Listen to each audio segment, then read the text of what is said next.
Of all the questions regarding life and death and the mysteries of human existence, none remains as controversial and intriguing as the subject of reincarnation and past lives.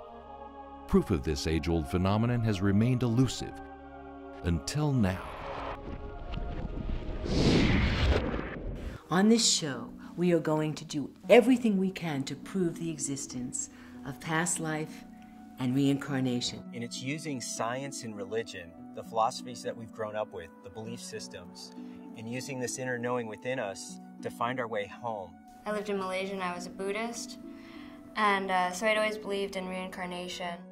Past life regression was it was an experience I'd never had before. It was like I could feel everything that was going on around me, and I could see it and smell it.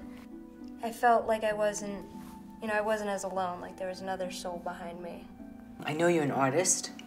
Everything about you is art. But I'm really getting the name Van Gogh. You know, I'd come into school and I'd have these dreams of like these whimsical trees and, you know, impressionist paintings almost in my head, and I'd draw them out with crayons and I'd bring them into school.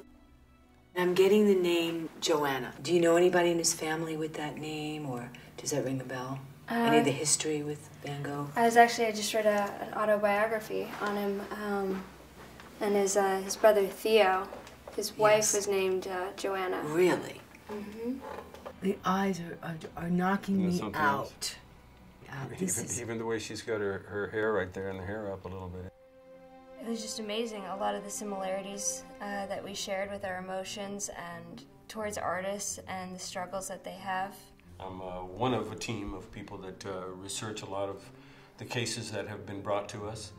Cases interesting that might be someone who really has strong recollections of a past life. It might be children. That's some of the most fascinating ones are the children.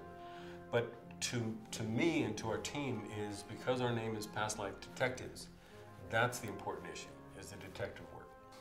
I've always had the feeling that in some way this lifetime I've done something wrong and that I'm paying for something. And this is where past life really becomes the jewel, to give people these answers.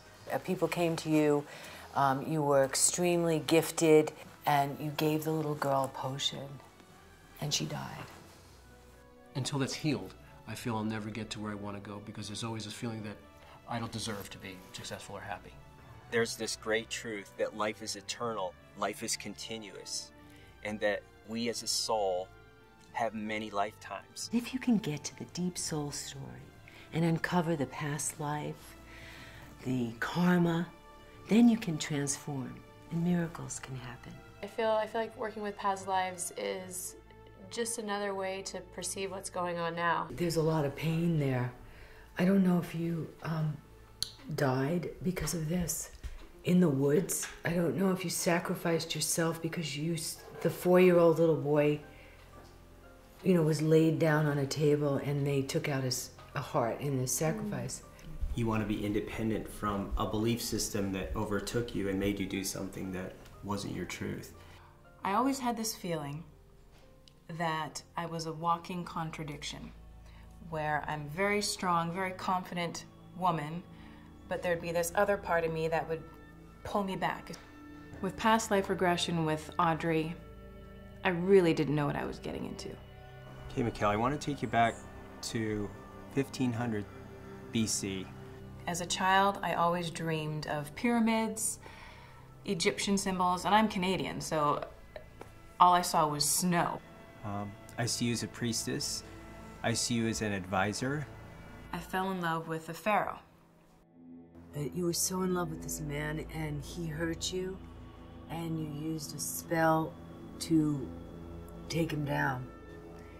The problem is the spell backfired and went back to you. And he spun a web of lies. I was being led in shackles up to the pedestal, and I saw the pharaoh and his wife. I mean, you could feel the pain and the tears were streaming, but it was an extreme aha moment. It's like a light has been shined in my eyes, and finally I'm not alone, and finally I feel like I can start actually working on these things a little better and a little more now that I know what's really going on. So working with Audrey it's emotional and it's hard, but it's always beneficial. That was a major karmic lesson for myself, and I think this lifetime is if not simply about learning that lesson. Seeing it and feeling it and being able to visually break that pattern helped me so much that I'm able now to help others in my life. In the Western country, we don't quite have the sensibilities like they do in other countries regarding the past life. But you know what? When we track down the evidence and we find this strong, solid proof, in some of the cases we find, it's astonishing. Can you imagine answering questions about life and death? Why we're born? Do we live again? Will we see lost relatives? Are there repercussions for our actions? On Past Life Detectives, we are going to answer those questions.